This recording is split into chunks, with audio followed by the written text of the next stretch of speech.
நம்ம ஹீரோயின் 100 வருஷ பழமையான கருங்காப்பியம் என்னும் புக்கை படிக்க அதுல வர கேரக்டர்ல நிஜமாவே வந்துகிட்டு இருக்காங்க.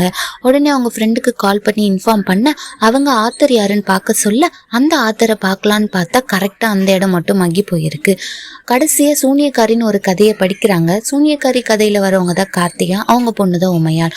கார்த்திகா என்ன நினைச்சாலுமே அது அப்படியே நடக்குது. அதுவும் இல்லாம அந்த வில்லேஜ்ல சில அமானுஷ்யங்களும் நடக்குது.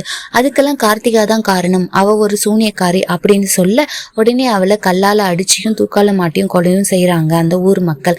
கடைசியா தான் தெரியுது இதுக்கெல்லாம் காரணம் அவங்க தம்பியும் வீட்டுக்கு வேலைக்காரனும் நம்புதிரியும்னு. இந்த கதையை கடைசியா படிச்சு முடிக்கும் போது ஹீரோயினுக்கு பின்னாடி நிக்கிறது கார்த்திகா. அதை பார்த்தோன்னே பயந்து அவ ஃப்ரெண்டுக்கு கால் பண்ணி அங்கிருந்து ஓடி வந்துடுறா. அவங்க ஃப்ரெண்டு ஆத்தர் நேம் சொல்ல ஹீரோயின் ஷாக்கும் ஆகுறாங்க. ஏன்னா author name Umaiyal Karthika, heroine நேமும் உமையாள் கார்த்திகா. இவங்க தான் அவங்களோட மறுபிறவின்னு அவங்க ஃப்ரெண்டு சொல்ல, நீயும் வேணும்னா கண்ணை மூடி ஏதாவது நினை அப்படின்னு சொல்றாங்க.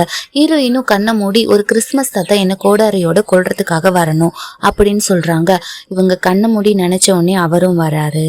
தேங்க்யூ ஃபார் வாட்சிங். நான் உங்கள் தமிழ்.